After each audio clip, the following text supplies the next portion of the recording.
இன்றைக்கு நாங்கள் என்ன பார்க்க போகிறோம்னா தம் பிரியாணி என்னென்று செய்கிறோன்றது. அதுக்கு முதல்ல பார்த்தீங்கன்னா இஞ்சி பேஸ்ட் வந்து தயார் செய்யணும். அதுக்கு இஞ்சியையும் உள்ளியையும் உரலில் போட்டு நல்லா பசை மாதிரி வெறும்பலை இடித்து எடுக்கணும்.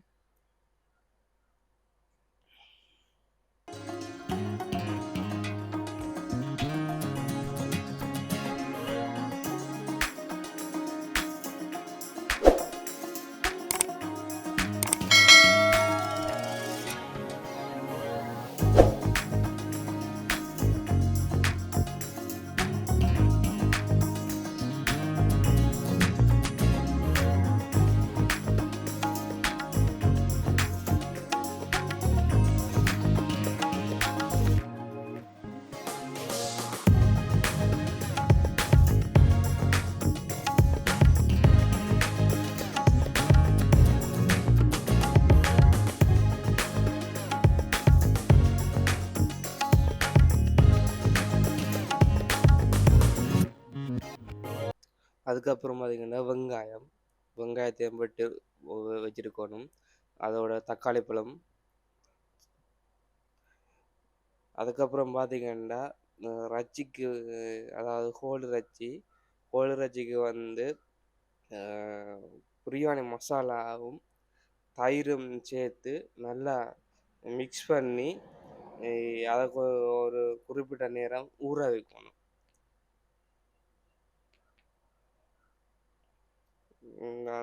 நன்றாக ஊறினா தான் அந்த ரச்சியோட வந்து அந்த மசாலா வந்து நல்லா வந்து சேரும். இப்படி நீங்கள் 1 கிலோ அரிசிக்கு 1 கிலோ சிக்கன் வந்து போடணும்.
அதுக்கு பிறகு பார்த்தீங்கன்னா பாசுமதி அரிசி, அதுதான் பிரியாணிக்கு நல்ல அரிசி. அந்த அரிசியை வந்து தண்ணியில் கழுவிட்டு ஒரு 15 நிமிஷம் வந்து ஊற விடணும் தண்ணியில்.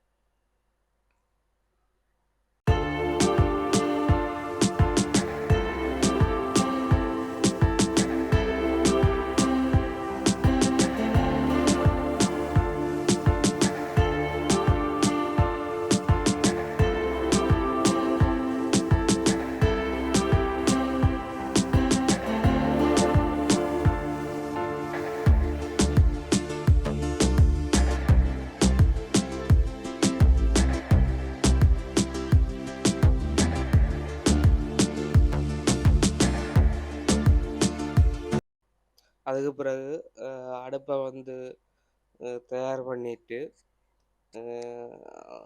அதில் வந்து தாச்சி, அது பிரியாணி செய்யக்கூடிய பாத்திரத்தை வந்து வச்சு அதில் எண்ணெயை விட்டு வெட்டி வச்சுருக்க வெங்காயம், மற்றது பச்சை மிளகாய், தக்காளி பழம் எல்லாத்தையும் தாளிக்கணும். முதலாவது பார்த்திங்கன்னா கருவா, இது அன்னாசி பூ, இதை போட்டு நல்லா வதக்கணும்.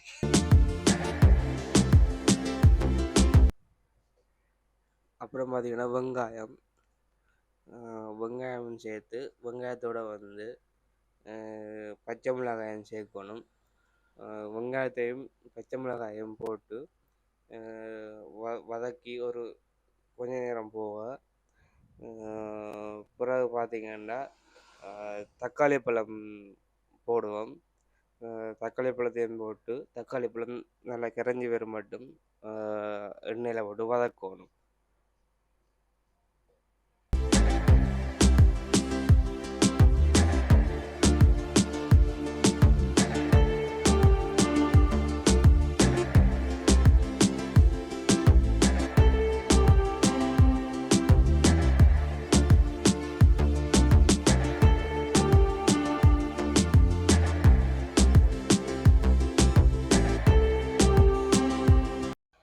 நல்லா வதங்கி வரக்க இஞ்சி பேஸ்ட்டையும் வந்து இதோட வந்து சேர்ப்போம். இஞ்சி பேஸ்ட்டையும் சேர்த்து நல்லா வதக்கணும்.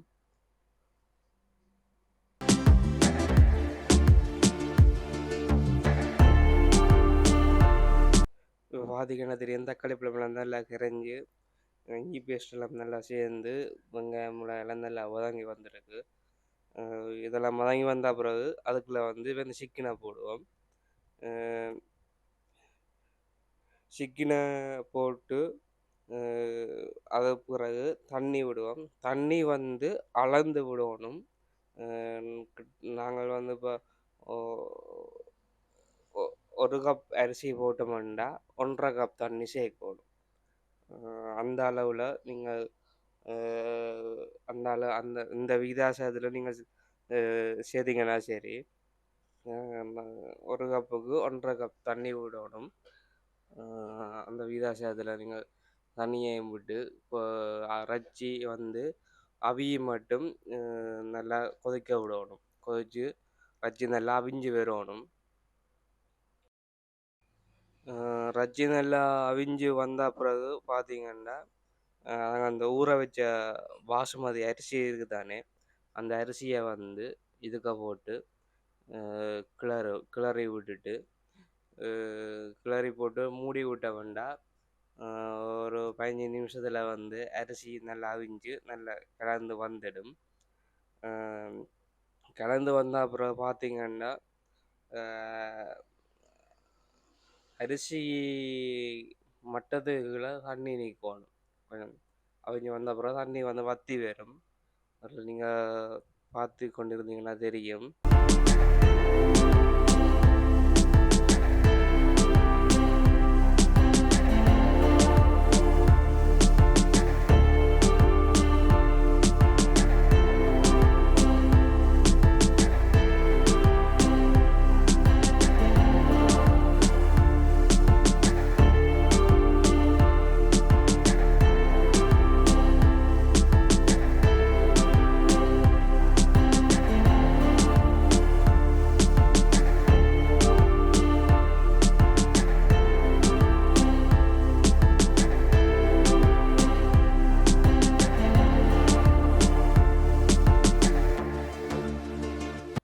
நல்லா பார்த்தீங்கன்னா தெரியும், அரிசி மட்டத்துக்குள்ள தண்ணி வந்துட்டு தண்ணி வந்த பிறகு வந்து மூடிட்டு மேலே ஒரு பாத்திரத்தை தண்ணியை வச்சு கீழே தணலை வந்து குறைக்கணும். தணலை குறைச்சி போட்டு மேலே தண்ணியை வச்சு விட்டோம்னா தம் ரெடி ஆகிடும். ஒரு 15 நிமிஷத்துக்கு பிறகு திறந்து பார்த்தீங்கன்னா தெரியும். இப்போ பார்த்தீங்கன்னா தெரியும், தம் பிரியாணி நல்லா அழகாக வந்துடுது. இதை நீங்களும் வீட்டை செஞ்சு பாருங்க. இந்த வீடியோ பிடிச்சிருந்தா எங்களோட சேனலுக்கு வந்து சப்ஸ்கிரைப் செய்யுங்க. பாய்.